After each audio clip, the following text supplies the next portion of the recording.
สบายดีเนาะมื้อนี้เฮาสิมาสำรวจเบิ่งในเขตที่น้ำท่วมพื้นที่เขตภาคใต้ของลาวเฮาเนาะคือได้รับผลกระทบจากพายุไต้ฝุ่นโนรูเนาะคือแขวงสารวัตรเฮาได้รับผลกระทบที่เฮ็ดให้เกิดอ่าน้ำท่วมเนาะในเขตบางพื้นที่คือนี่เฮามาเบิ่งในเขตน้ำตกตัดเลาะตัดหั่งเนาะที่เฮ็ดให้ผลกระทบบ้านเส้นบางใหญ่นะครับน้ำท่วมมื้อนี้เฮาจะมาช่วยเหลือประชาชนบ้านเส้นบางใหญ่เนาะ นี่ก็คือเขตบ้านเส้นบางใหญ่เนาะคือคุมภาคเหนือของเส้นบางใหญ่เนาะคุมเหนือของบ้านก็เฮ็ดให้ได้รับผลกระทบกหนักสมควรเนาะบางครอบครัวเฮ็ดให้น้ำขึ้นสูงเกือบข้ามเส้นทางเนาะตัวนี้เขตนี่คือเฮ็ดให้ประชาชนยุ่งยากในการเข้าไปและการขนเครื่องขนของออกมาเนาะในมื้อนี้เฮาก็มาหาเลาะคนเครื่องซอยประชาชนบ้านเส้นบางใหญ่เนาะคือบางเพื่อนที่ถือผลกระทบท่วมก่อนหมู่นี่คือเขตโรงเรียนประถมเส้นบางใหญ่เนาะถือว่าท่วมหมดเลยเนาะก็หลายสมควรเฮ็ดให้นักเรียนบ่สามารถที่จะเข้าโรงเรียนได้ในมื้อนี้เนาะย้อนว่าน้ำท่วมโรงเรียนเนาะฉะนั้นโรงเรียนประถมเส้นบางใหญ่ก็เลยได้พักโรงเรียนก่อนมื้อนี้เพื่อย้อนว่าบ่สะดวกในการทำเรียนของเด็กนักเรียนเนาะโรงเรียนประถมเฮาในเขตโรงเรียนนี่คือถือว่าท่วมหมดสมควรในเขตโรงเรียนประถมและโรงเรียนอนุบาลของบ้านเส้นบางใหญ่เฮานี่ก็อีกเขตหนึ่งเนาะก็คือมอเทิงวัดอีกหน่อยหนึงก็ความมืดเนาะในกลุ่มนี้หัวป้าขึ้นจนหอดวัดถือว่าท่วมมืดประชาชนบางคนเขาก็ได้เฮพากันออกมาแล้วสำหรับคนเฒ่าคนแก่และเด็กน้อยก็ได้อพยพออกขึ้นมาอยู่ที่สูงไปหมดแล้วยังเหลือแต่เว้นในโฟโต้ผู้ที่แข็งแรงและผู้ที่สามารถอยู่เบิ่งช่วยเหลือประชาชนในบ้านเนาะสำหรับคนเฒ่าคนแก่ก็ได้อพยพออกมาแล้วออกมาก่อนแล้วเนาะตอนนี้คือน้ำกำลังจะขึ้นเนาะ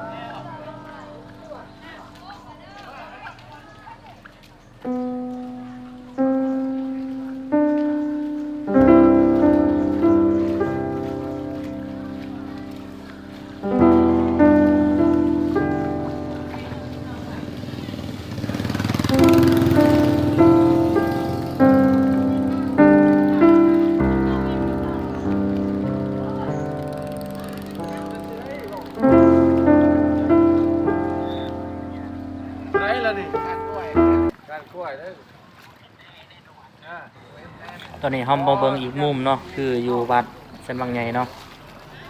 ในเขตวัดก็ท่วมหมดแล้ว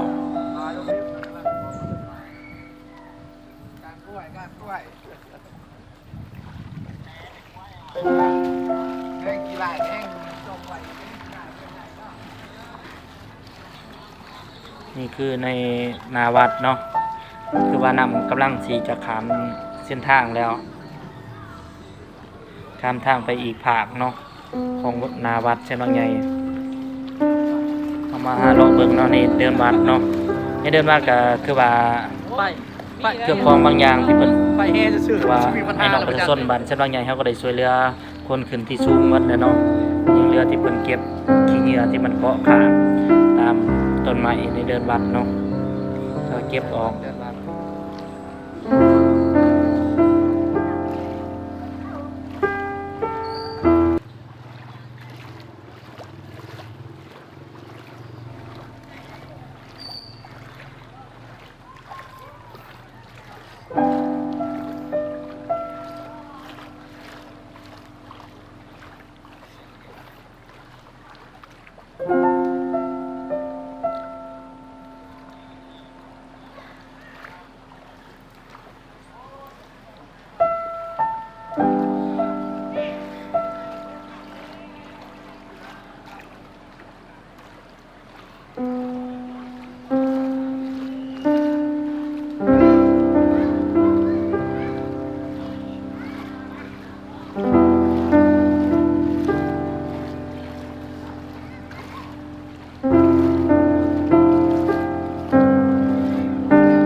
สิดังแล้วบัดนี้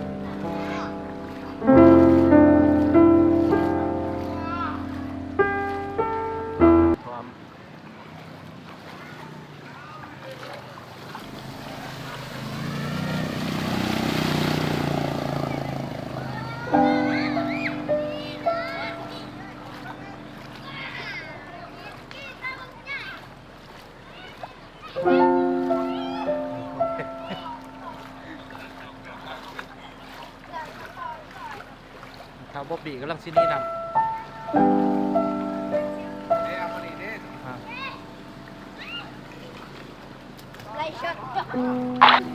นี่ก็คือในเขตวัดเชดวังเนาะนี่คือป้ายของวันนี้คนถ่ายรูปเนาะที่ทุกๆคนลงมาวัดเราจะมาถ่ายรูปในจุดนี้เนาะคือว่าท่วมหมดเนาะในเขตนี้ท่วมหมดคือว่าน้ำจะขึ้นในเขตวัดก่อนเนาะหมู่แล้วก็วัดที่อยู่เข้มพังของน้ำซีเซตเนาะ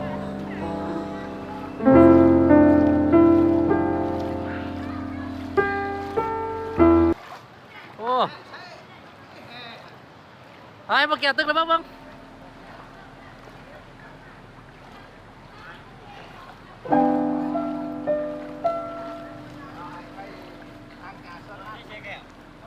ใช่ร้านตะซ่าที่มากกับตะซ่าแล้วเรียกว่า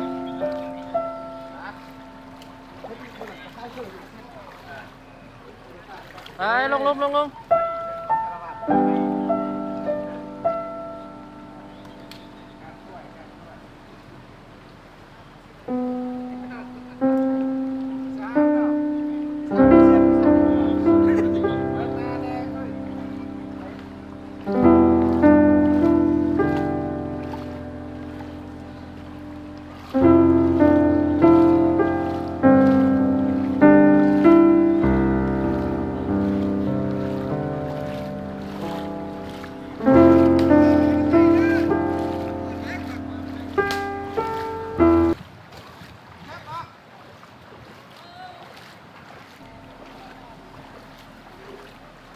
เป็นจะได้ความรู้สึกว้านี่ก็คือมุมของน้ำตกตาทั่งเนาะที่ไหลมาด้วยความแห้งเนาะคือว่าน้ำอาจจะไหลแห้งพอสมควรเนาะเพราะว่ามันไหลลงมาจากภูลงมาจากตาดเนาะต้นตาดมันจะซัดมาตรงเลยเนาะจะขึ้นในเขตวัดก่อนเนาะในเขตนี้คืออยู่วัดเดินวัดถือว่าท่วมหมดท่วมหนักสมควรเนาะในเขตนี้ซ่อมได้อีกเดี๋ยวมาเจอกันนี่ก็คือมุมของ น้ำตกตาทั่งเนาะที่ไหลมาด้วยความแห้งเนาะคือว่าน้ำอาจจะไหลแห้งพอสมควรเนาะเพราะว่ามันไหลลงมาจากภูลงมาจากตาดเนาะต้นตาดมันจะซัดมาตรงเลยเนาะจะขึ้นในเขตวัดก่อนเนาะในเขตนี้คืออยู่วัดเดินวัดคือว่าท่วมหมดท่วมหนักสมควรเนาะในเขตนี้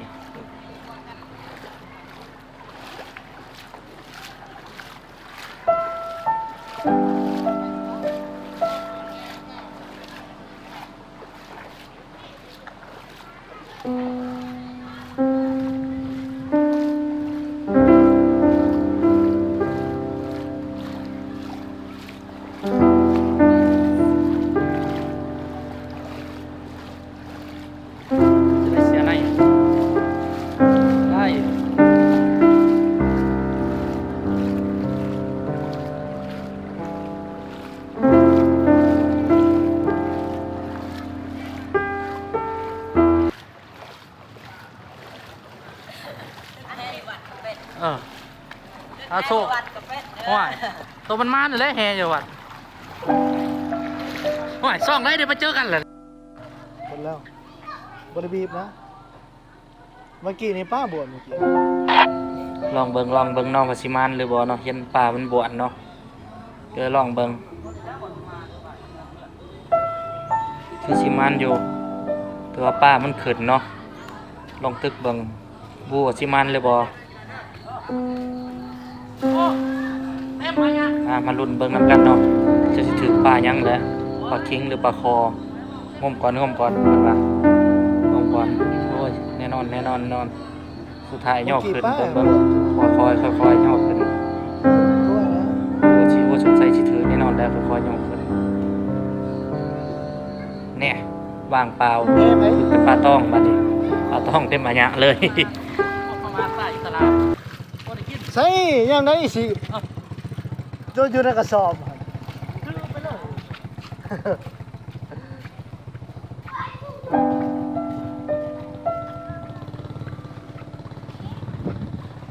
ปลาหมึกสงวนไปใช้หมด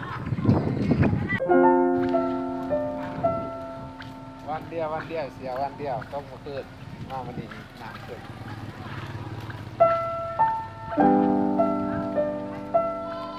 แมนขึ้นแล้วมาเด้อมา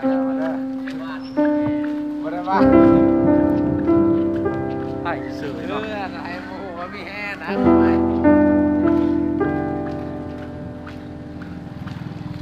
ถ้าจะบ่ได้ซื้อปลานี่อยู่ตลาด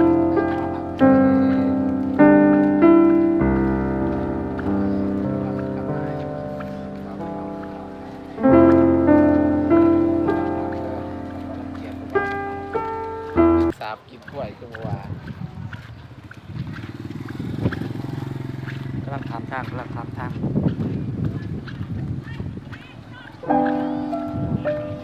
เอาจันเนี่ยเป็นเจอจันแบบสิจัน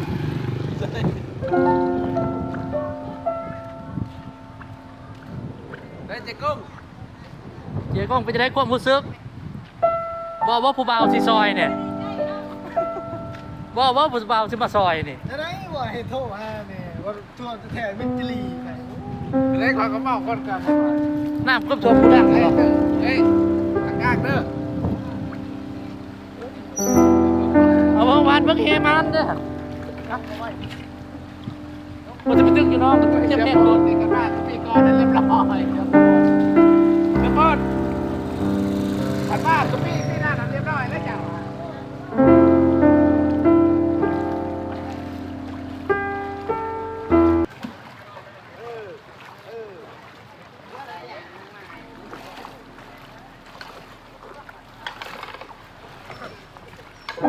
ที่จะจับกล่องที่เฮ็ดแบบคอนเทนต์ขอแบบไปซอยผมนะ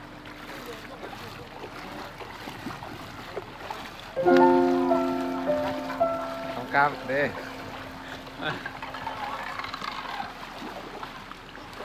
ไอ้สาว เฮ็ดยังคือว่า ถึงจะมาต้องเจ็บตึก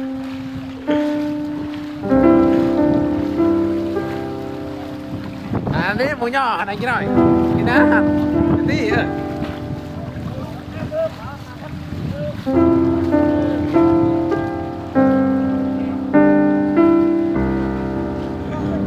ไปอีกไปอีกไปอีกไปอีก ตอนนี้ก็คือเฮามาซอยเรือเนาะส่วนบานเนาะคือว่าย่อกึ่งค้อนออกจากอันนั้นเนาะพอค้อนมันไหลสิพัดมาอันต่ำเพื่อนของประชาชนเฮาเนาะเพราะฉะนั้นเฮาก็ความแห่งความใจกันเนาะช่วยเหลือกันย่อซอยๆกันกึ่งค้อนขึ้นเนาะค้อนบักใหญ่ที่ไหลมาเอาบนเนื้อความพยายามดอกให้น้องเฮาร่วมพลังกันเนาะช่วยเหลือกันในยามฉุกเฉินจังซี่ในยามเกิดอัค ไอ้ คี น้ ภั อย ง เนาะ มาส่งการ ที่ไป ใหญ่ ทางความบ้านเฮานี่เราต้องมาหารถช่วยเหลือประชาชนชาวบ้านเนาะอยู่ยับ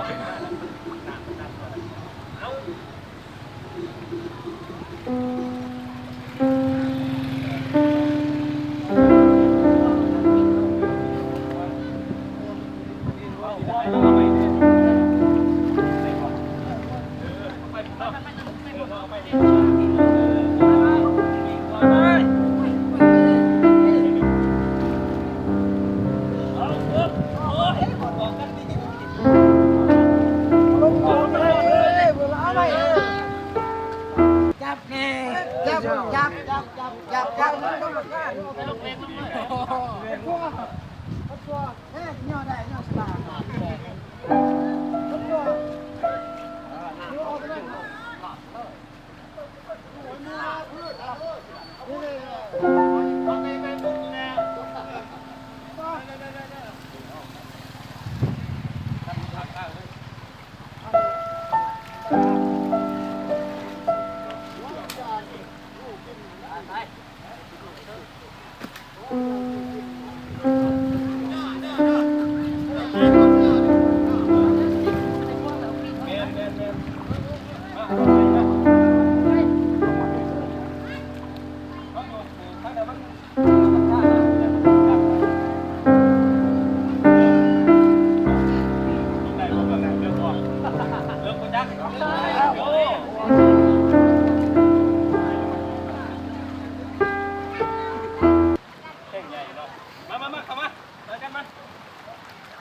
นี่ผู้สาวหน่อยเนาะ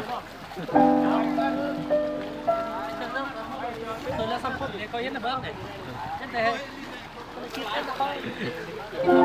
เล่นเป็นต้มน้ำกระท่อม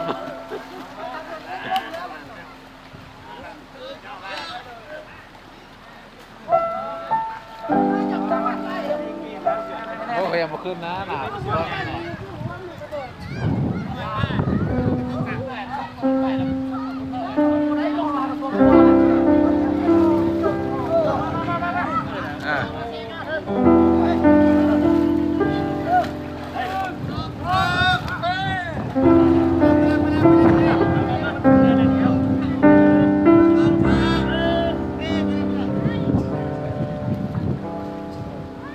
ไรน้ำมันใหญ่ดิ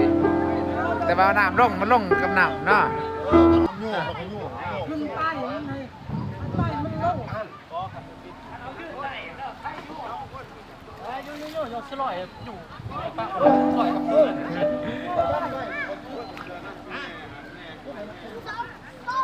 ท่านยักษ์เมย์นะแต่ไม่เมย์อยู่คงมา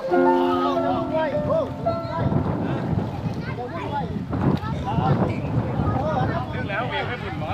เวงเป็นไรครับ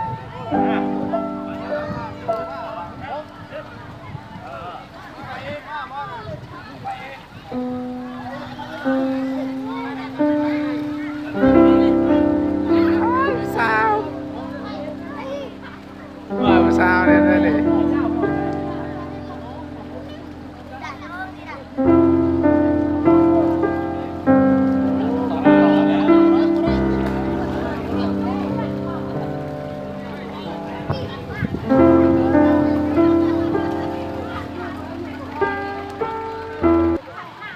อันนั้นเขามาให้ง่วยได้มันนะ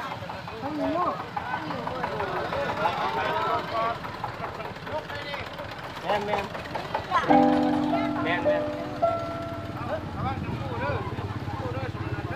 ส่วนหนึ่งก็ใหญ่เอาแล้วเบื้องผู้ดูคิดหนักยังมาเอาใหม่จอยตัวหนึ่งมันใหม่มันทันเอาเพื่อนที่ได้รับเรื่องแล้วออกมา แล้วเขามาจะแยกทั้งนี้เนี่ย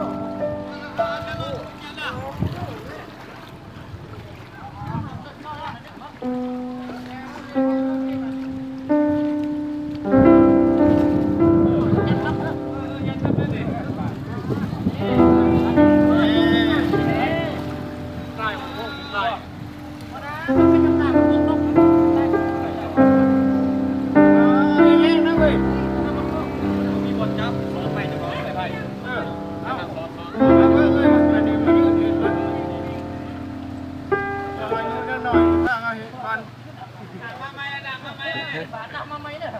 โอ้มันก็เป็นบาทนั่นแล้วเอายกขึ้นในหม้อนั่นเอาใหม่ห้องใส่เอาหม้อนั่นเนี่ยใหม่เขาให้เราเข้ามาดิเขาเองก็ช่วยกันคิดมากก็ได้นี่เอายกขึ้นมันนี่ยกจะเอาใหม่ใส่เด้อนั่งเลยเอาเฮืองบ่เฮ้ย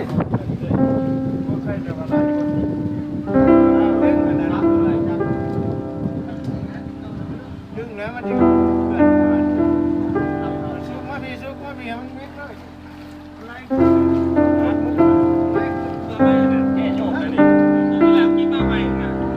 มันมาเป็นบาทเลยว่ะ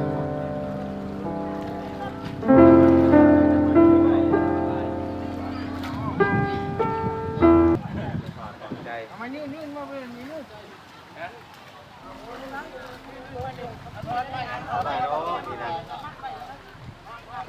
ไง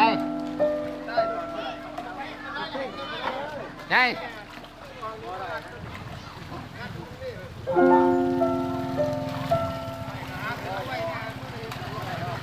พวกจะบอกให้มันขึ้นมาไล่กูเก่าจะหยอกกันไหน แต่เอานั่นแหละมากิน ขึ้นใส่พวก ไปไป รถเข็นรถอันนี้ นี่ก็ซาเลเนาะ แล้วมันเห็นได้ยังไง ลงมุดพวกเขาได้เองเนี่ย พอตึกแล้ว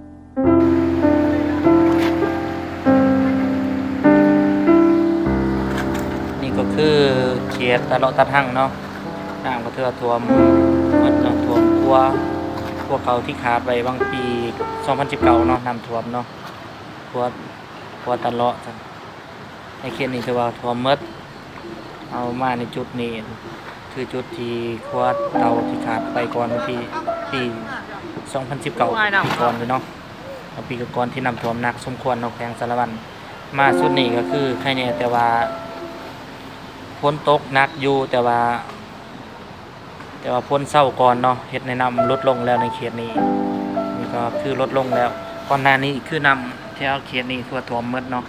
ตอนนี้น้ำลดลงแล้ว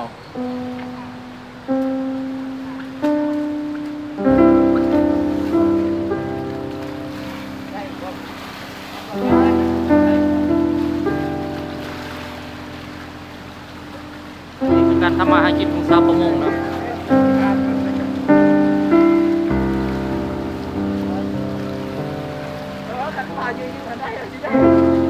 ฉะนั้นคลิปเฮาก็บ่ยังหลายเนาะก็สิจบเพียงเท่านี้เนาะคือคลิปเฮาที่เฮาหาเลาะสวยประชาชนเนาะสิมาถ่ายให้เบิ่งในแต่ละจุดแต่ละบอนเนาะที่น้ำท่วมในเขตบ้านเช่นบางใหญ่